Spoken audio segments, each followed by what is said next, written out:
नमस्ते स्टूडेंट्स, आइए आज हम फिर चर्चा करते हैं। हमारा चैप्टर नंबर 10 है बिंदु पथ लोकस और उसका एक्सरसाइज 10.2 हमने स्टार्ट किया था। पहले सवाल में दो पार्ट थे, एक पार्ट हम कर चुके थे और दूसरे पार्ट की अभी हम चर्चा स्टार्ट करते हैं। दूसरा पार्ट क्या था पहले वो सुनिए। तीनों भुजाओं से समदूरस्थ बिंदु का बिंदु पथ। तीनों भुजाओं से समदूरस्थ क्या होता है इसके बारे में हम चर्चा करते हैं। तो ये तो हमारा स्टेटमेंट हो गया, सेकंड पार्ट है पहले सवाल का, और वो पार्ट है तीनों भुजाओं से समदूरस्थ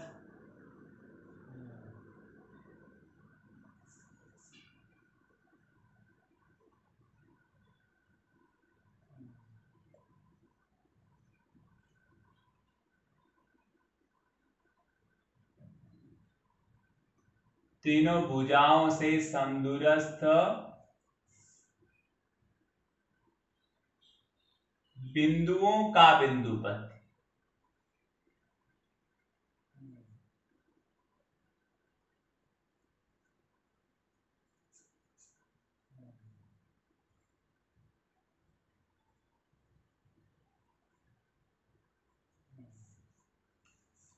तो तीनों भुजाओं से, किसी त्रिभुज की तीनों भुजाओं से समदूरस्थ बिंदुओं का बिंदु पथ क्या होता है, इसके लिए मैं आपको सॉल्यूशन यहाँ लिख रहा हूं। और सॉल्यूशन में मैं ये लिख रहा हूं स्टूडेंट्स कि किस तरह से हम त्रिभुज की तीन भुजाओं से समदूरस्थ बिंदुओं का बिंदु पथ ज्ञात करते हैं। मैं लिखता हूं कि माना त्रिभुज एबीसी की तीनों भुजाओं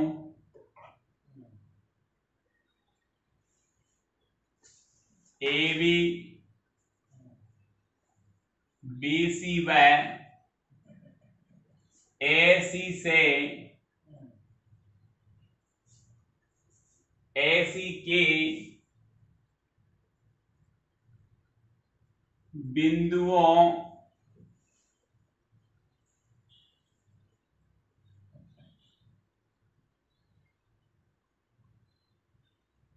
DE व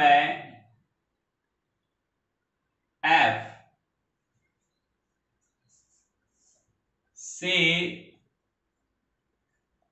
समान दूरी पर स्थित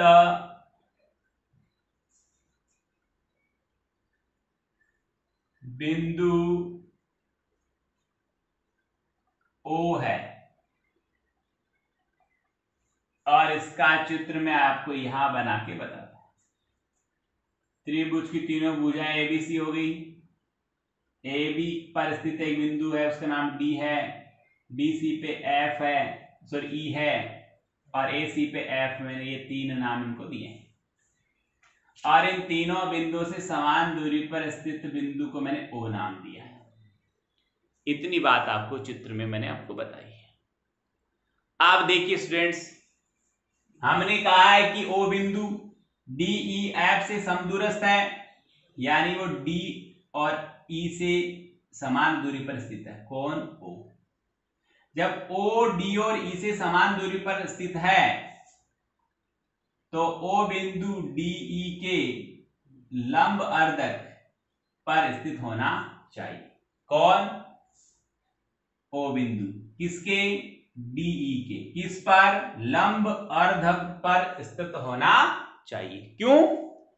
क्योंकि DEF तीनों से समदूरस्थ है, तो D और E से भी समदूरस्थ है, और D और E दो बिंदु है।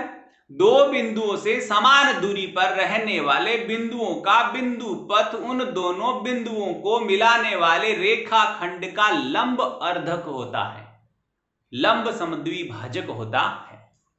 तो ये O क्या हुआ?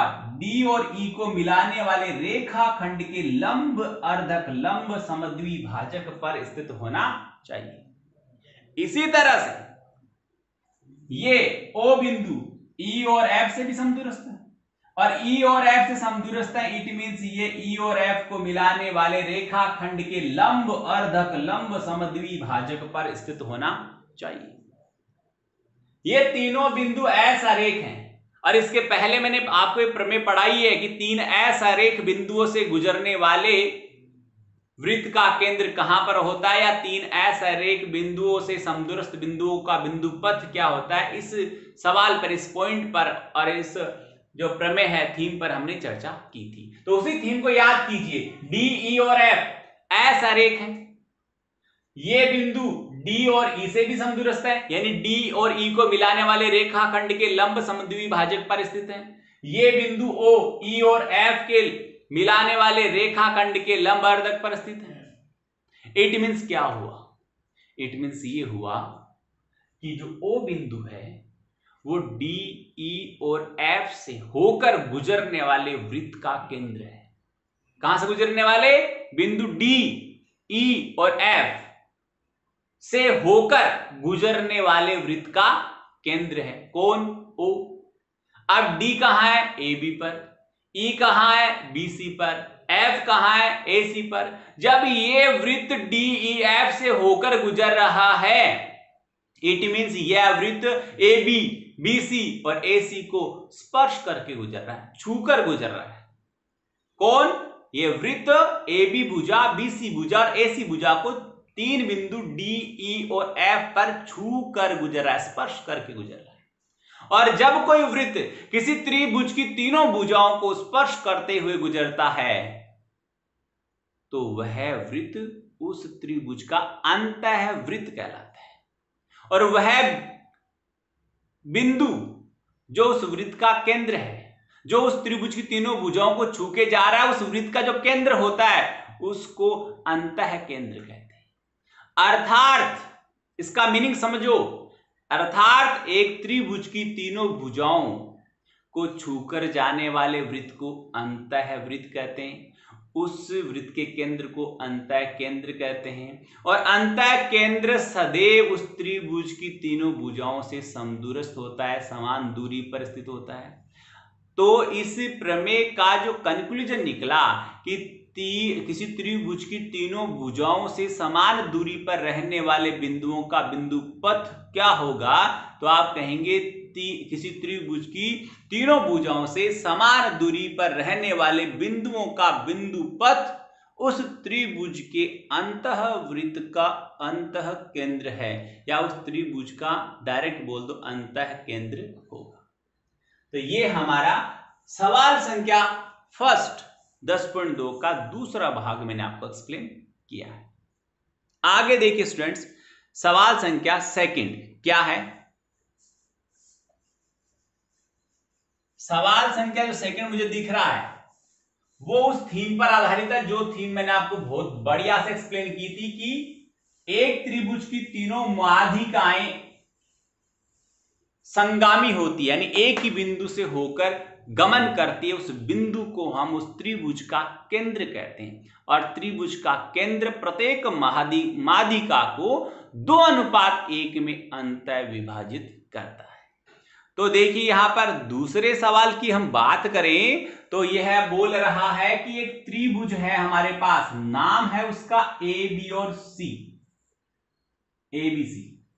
ओके भाई, और इसकी तीन माध्यिकाएं हैं ए डी, बीई और सी एफ। ओके, और ये जिस बिंदु से गुजर रही है उस बिंदु का नाम जी है। ये लो साहब। अब ये सवाल संख्या हमारा दूसरा है। यहां कहा गया कि एजी बराबर 6 सेंटीमीटर, फिर कहा है बीई बराबर 9 सेंटीमीटर और जीएफ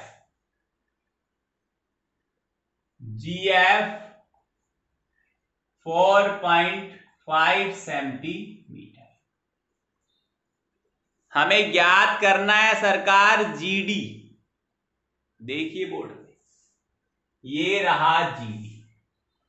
एजी दिया हुआ, जीडी ज्ञात करना है। आपको दिख रहा होगा यहां पर एजी बड़ा भाग है, एडी माध्यिका का बड़ा भाग एजी है, छोटा भाग जीडी है। ऐसे ही बीई माध्यिका का बड़ा भाग जीबी है या बीजी है, छोटा भाग जी है। ऐसे ही बड़ा भाग सीजी है और छोटा भाग जीएफ है। हल में लिख रहा हूं मैं, हमें ज्ञात करना है जीडी और जीडी है छोटा भाग। ये लो भाषा में लिख दूं, मैंने कल भी लिखा था। छोटा भाग ज्ञात करने का सूत्र होता है, आधा होता है छोटा भाग, कौन से भाग का? बड़े भाग का, 1/2 गुणा बड़ा भाग। और बड़ा भाग कौन है सरकार? एजी है। हम ज्ञात क्या कर रहे हैं? जीडी ज्ञात कर रहे हैं। तो जीडी बराबर 1/2, एजी की लंबाई कितनी बताई? 6। तो जीडी कितना आया? 3 सेंटीमीटर आ चुका है। इसका फर्स्ट पार्ट हो गया। सेकंड पार्ट में पूछ रहा है हमें कि इसको हम बीजी ज्ञात करके दें। देखना जरा बीजी, ये रहा बीजी, बड़े वाला भाग है, तो बीजी है बड़ा भाग। और बड़ा भाग ज्ञात करने के लिए हमें दिया हुआ पूरी माध्यिका, तो बड़ा भाग पूरी माध्यिका का 2/3 होता है। 2/3 होता है किसका? पूरी माध्यिका का। पूरी माध्यिका का नाम है बी। तो यहां 2/3 और बी की लंबाई बताई है 9 सेमी, तो इसका आंसर आ गया 6 सेंटीमीटर। यह आ गया सरकार हमें हमारे पास बीजी। और इस प्रकार हम निकालेंगे तीसरा भाग है सीएफ कंप्लीट। सीएफ देखना, सीएफ कंप्लीट माध्यिका है और माध्यिका हम ज्ञात करते हैं कंप्लीट, तो वह छोटे भाग की 3 गुनी होती है। छोटे भाग की पूरी माध्यिका 3 गुनी होती है। 3 × 4.5 रिजल्ट है स्टूडेंट्स 13.5। ये आगे पूरी माध्यिका सीएफ। इस प्रकार स्टूडेंट्स एक त्रिभुज की माध्यिकाओं की लंबाई और माध्यिकाओं के छोटे बड़े भाग में जो संबंध होता है, उसके आधार पर मैंने इस सवाल को हल किया है। आगे देखिए सवाल संख्या तीसरा भी बहुत अच्छा है, इसी तरह का सवाल है और मैं शॉर्ट में इसको फटाक से बताता हूं। देख लीजिए बोर्ड पे मैंने जो किया है।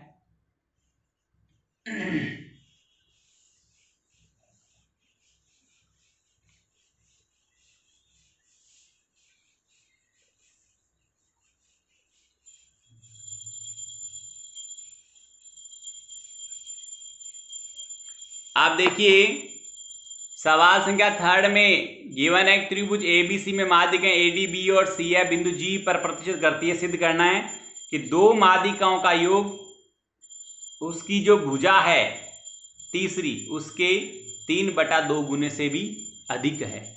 आइए हल करते हैं हम। चित्र बनाऊंगा मैं, फटाक से देखिए। त्रिभुज एबीसी की माध्यिका है एडी, दूसरी बी और तीसरी है सीएफ। ये बिंदु जी पर प्रतिशत करती है। हमें गिवन है ये, इसको एक एज ए थ्योरम में लिखता हूं। देखिए थ्योरम को सोल्व करने के स्टेप्स ये होती हैं कि गिवन क्या है वो लिखिए। गिवन है त्रिभुज एबीसी में, हालांकि सब दिया हुआ एडी बीई व सीएफ माध्यिकाएं बिंदु जी पर प्रतिच्छेद करती है।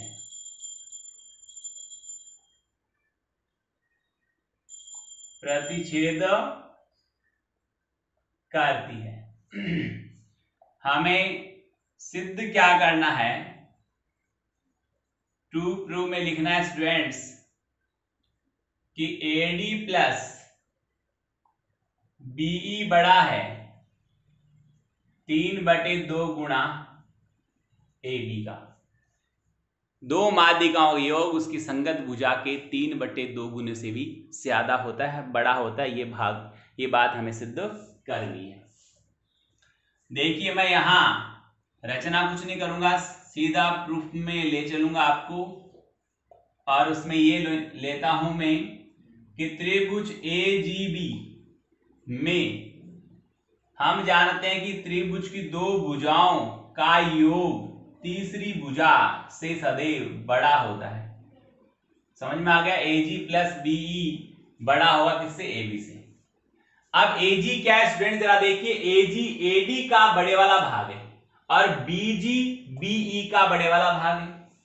तो हम जानते हैं कि चूंकि AG 2/3 है किसका? AD का, और जो BG है वो 2/3 है BE का। अब नेक्स्ट स्टेप में यहां वैल्यू रख रहा हूं, देखिए AG बराबर रखूंगा मैं 2/3 AD प्लस BG की जगह 2/3 BE ग्रेटर देन AB।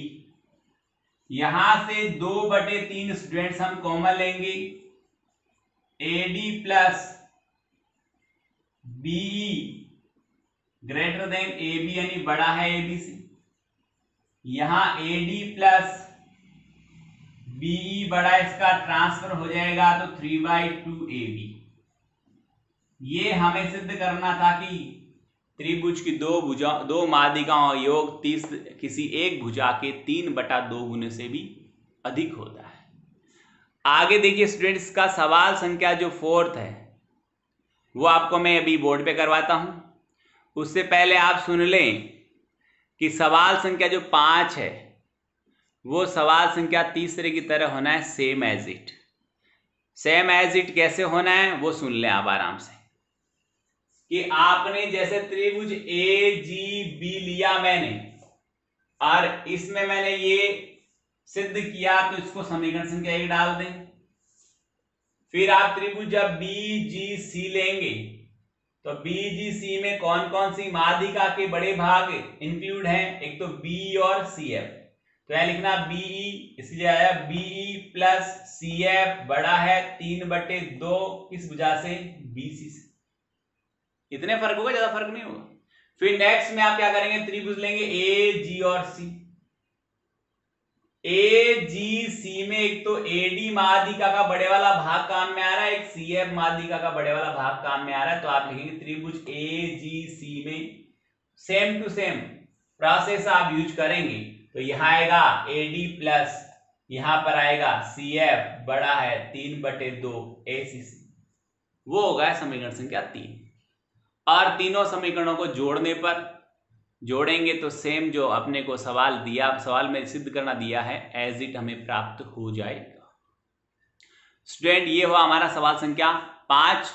सवाल संख्या 6 कि त्रिभुज ABC का लंब केंद्र P है, तो सिद्ध कीजिए कि त्रिभुज PBC का लंब केंद्र A होगा। तो ये सिद्ध करने वाला सवाल है, तो मैं इनको हल करके नेक्स्ट वीडियो में बताऊंगा, अभी टाइम हो गया है। आज के वीडियो में हम इतना ही पढ़ेंगे। अच्छी तरह मेहनत करें, वीडियो जरूर देखें, होमवर्क करें, समझें। किसी को किसी प्रकार की दिक्कत हो, तकलीफ हो तो जरूर से फोन करें। स्टूडेंट्स, इस ऑनलाइन क्लास को आप लाइट में नहीं लें, हल्के में नहीं लें, और इसको इग्नोर नहीं करें। इसे बहुत ही इंपॉर्टेंस के साथ इस काम को करें और रुचि के साथ काम करें, पढ़ें, मेहनत करें। बहुत बहुत धन्यवाद।